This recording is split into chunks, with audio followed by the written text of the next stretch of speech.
a day and age where many of us would probably avoid a wilderness journey, in this week's podcast, we're talking about the power and the purpose of the wilderness, and that it's God's heart that He speaks to us in the wilderness. Tune in today. I'm so glad you're going to join us.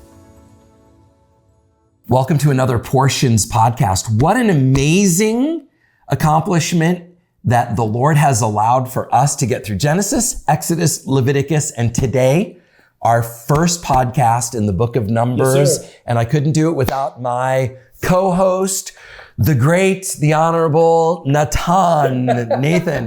Dude, this is amazing. Dude, it's so much fun, and it's really amazing to think about just taking a step at a time. We have gone through 3 of the first of the books of the Bible. Yeah.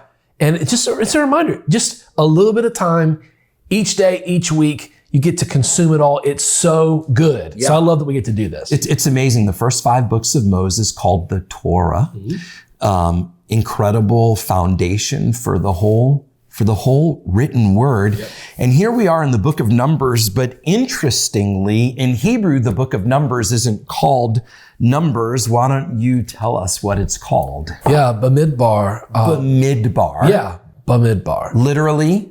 Yeah, so in the wilderness. In the desert. Wilderness. In the wilderness, yep. Okay, so if you told some Hebrew guy, open up to the book of Numbers, they probably would go, Numbers, what are you talking about? Yeah.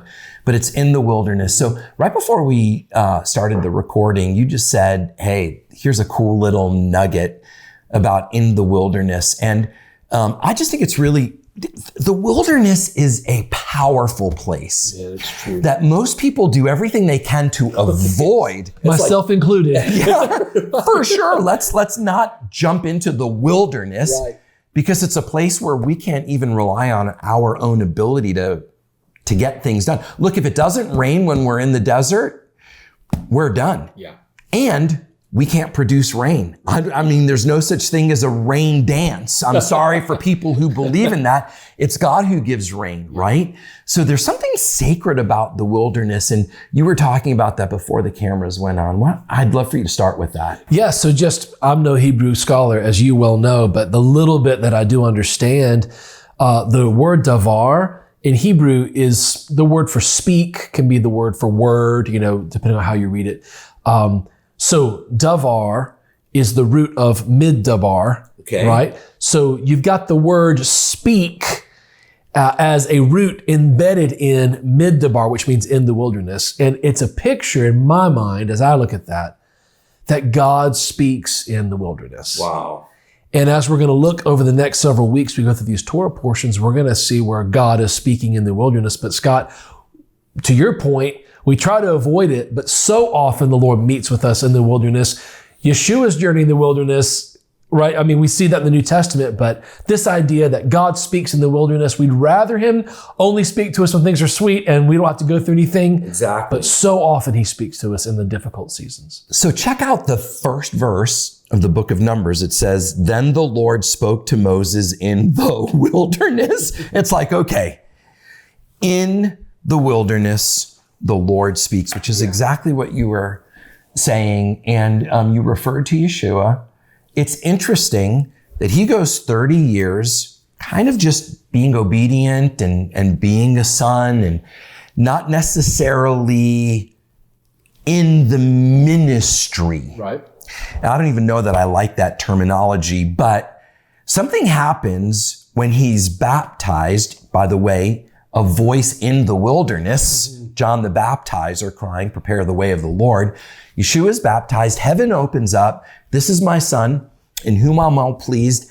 And then the very next thing it says, the Spirit led Yeshua, Jesus, into the wilderness for 40 days. But what I love is it says He returned in the power of the Spirit. Yes. So the purpose of the wilderness, I just want to clearly say, the purpose of the wilderness for any of us who love the Lord and who are in the midst of maybe a wilderness season, it's not for us to die in the wilderness. It's for us to be strengthened and equipped so that we return from the wilderness in the power of the Spirit. 100%. And we see that as a pattern. We've already seen it through several of the chapters that we've looked at where wilderness seasons, I mean, the Joseph story alone, he's in the prison. So there's so many episodes, and we can look at our own lives, Scott. Yeah. All of us can look at places in our life where it felt like, God, where are you? What's going on? Yeah. The brook has dried up. Nothing's working. And yet the Lord's saying, I am doing something. I'm working something. And so often for us, we don't see it until the other side. Then we look back and realize, wow. Yeah. So we're going to see a lot of that in the book of Numbers. I was talking to a friend, a dear buddy of mine, who his name's Larry. And Larry, if you're listening, I love you, buddy. Larry's been a partner of Together for Israel for years, been to Israel with me before, and he's been diagnosed with stage 4 cancer. And, that's enough to take people's breath away. Yes. And he was talking to me this morning and he goes, this is going to sound really, really weird, but there's actually a measure of sweetness in my life right now that I've not consciously experienced before. I said, what are you talking about, Larry? And he said, it's my relationship with the Lord. It's like, because there's nothing right now that I can do except trust him. He's my life. Wow. And I said, dude, we're going to be talking about the wilderness today. And I said, do you care if I say something about this? And he said, no, by all means. So if you're watching and listening, would you pray for my friend Larry? Yeah. I have 3 friends, bro, in the last 3 weeks that have found out that they have stage 4 cancer. Goodness gracious. And what can you tell somebody when they're in the midst of facing the reality of the fact that they can't do anything themselves anymore? Yeah. Their hope, their trust, their confidence must be in God. Yes. And God always, always, always triumphs. Maybe not in our earthly thinking the way we thought he was going to triumph. I mean, Yeshua died on a cross, right. And everybody who thought he was going to, save himself from that, I remember, this is a stupid analogy, but it just came into my mind. I remember watching a movie that I'm not necessarily recommending, but this movie it's called Braveheart. Mm-hmm. And gosh, I was a young guy when I was watching it the first time, and they have him down, and he would escape all the time. And I'm like, that dude's going to escape, man. He's going to get out. No, it ended. And the movie's probably based on a little bit of history, but what came out of that guy's death when everybody wanted him to live was really the freedom that he was professing. That is like a silly, silly, silly earthly analogy, but Jesus himself returns from the wilderness and is launched into a season where the Spirit of God was just so manifest. So anyway, for those who are watching, who are maybe experiencing a season in your life where God isn't necessarily coming through like you thought he would come through, can I just encourage you? The Lord spoke to Moses in the wilderness. Cry out to God. Ask him, Lord, speak to me. I'm listening. And Nathan, I'm pretty convinced that the words we get when we're in the wilderness, those are gold. Oh, absolutely. And Scott, I mean, I love that you addressed it, and I'll be praying for Larry. I'm so glad you brought that up. Yeah. I heard it said one time, some of the best advice you'll ever get is a hug.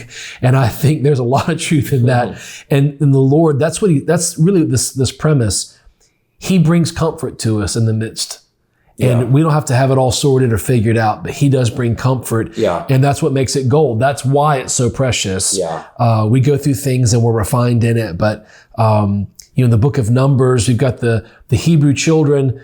They've gotten the instructions in Leviticus about how to live, how the priests are going to operate. And we start Numbers, and now the Lord's speaking to them and he's organizing things. Yeah. He's getting everything set in place. And I think that's even a picture too, that even when we're going through difficult seasons or we feel like we're out there on our own, God's organizing things and putting things in order. And that's what we see in the first few chapters of Numbers. Yeah. So there's a census that's going to be taken because they want to know, the Lord wants everything numbered. They're about to face some battles. Oh, yeah. But it's really, really interesting in this first chapter, in verse 47, it says the Levites were exempted. It said the Levites, however, were not numbered among them by their father's tribe, for the Lord had spoken to Moses saying, only the tribe of Levi, verse 49 of chapter 1, only the tribe of Levi you shall not number, nor shall you take a census among the sons of Israel, but you shall appoint the Levites over the tabernacle. It's so interesting to me. Why the Levites? Well, there were 12 tribes. Yep. Why the tribe of the Levites? And I was reminded back in Exodus 32, after the issue of the golden calf, when all of the Israelites were going after idolatry, listen to what Moses says. Verse 25 of Exodus 32, it says, now Moses saw the people were out of control, for Aaron had let them get out of control. Verse 26, then Moses stood at the gate of the camp and said, whoever is for the Lord, come to me. Yeah. And all the sons of Levi gathered together to him. It was like, okay, so here we are in Exodus 32. The Levites said, we're going after God.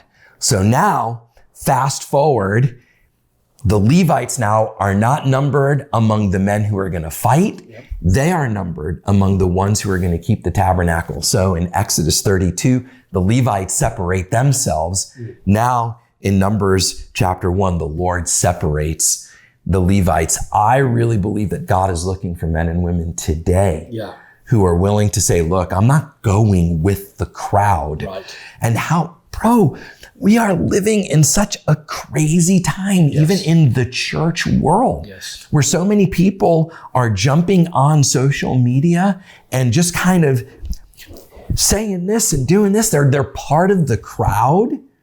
I'm telling you, the Lord is looking for people who are going to say, I'm not going this way because everybody's going this way. Right. I'm going this way because this is where the Lord is. Think about, too, it's kind of a funny aside, but think about, what did Levi think of on that day in Exodus when all the sons of Levi, right? I mean, just think kind of prophetically, but all of his children say, we will stand with the Lord. Yeah.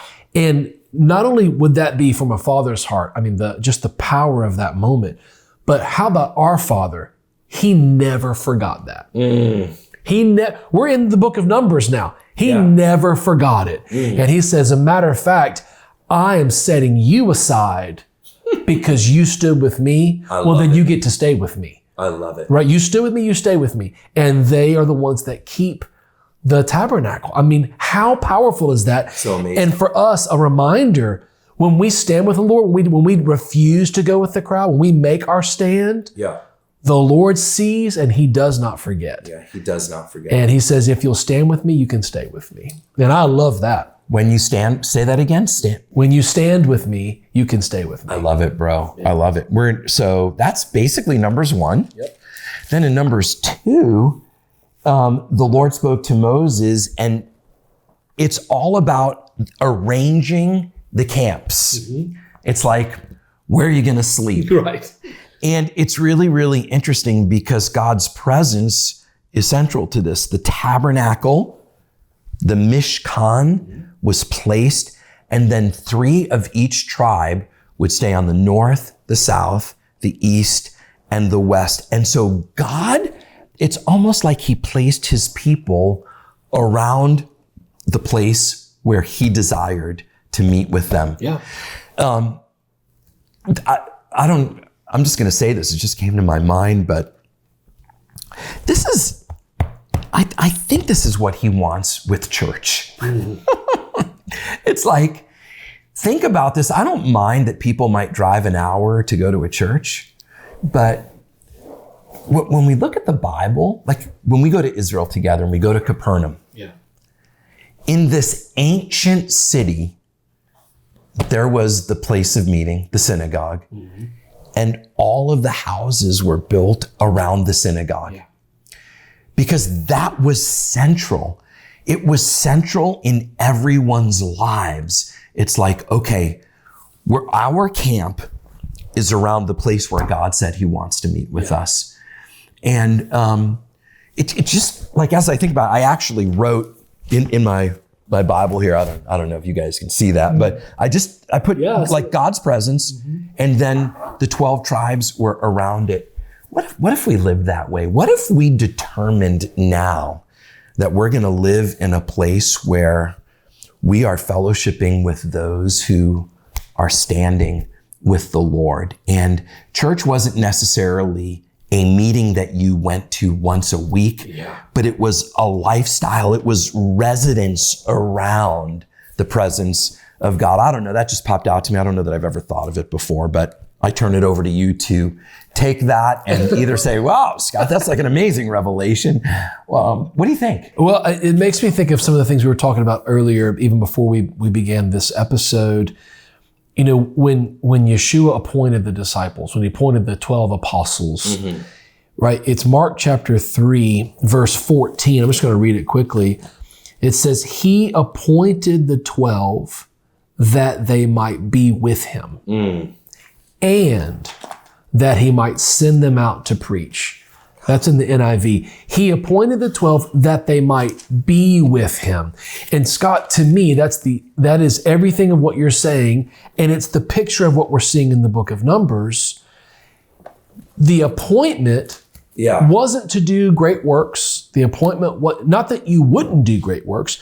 The appointment was to be with him. Wow. And that is what we're seeing here in the wilderness. God is saying, he didn't say, all right, y'all go find a spot. He says, come close. Wow. Gather around. Matter of fact, don't just gather around. Let me organize it so that it's safe, it's manageable, because God cares. This is our Father. Yeah. And I think he's also looking, kind of to our point to the Levites, and he wants to look, who wants to be close? Yeah. Who wants to be close? Yeah. And the truth is, he wants to be close. He wants to see that we want to be close. Yeah. And when we are, man, we only benefit. We only benefit. And so it's a principle. This is who our Father is. And we see it throughout not only this portion of the book of Numbers, but throughout both the Old and New Testaments. Yeah, I think it's amazing. I just got back from Nashville. One of my boys, Joe, was on tour. So his wife, Jess, was home with 2 kids, so Beth and I and Liv. We just went out there. Love it. And actually, my other daughter, Elisa's husband, was on tour also. So Elisa and her 3 kids. So all of us just drove out to Nashville together so that we could help with the kids.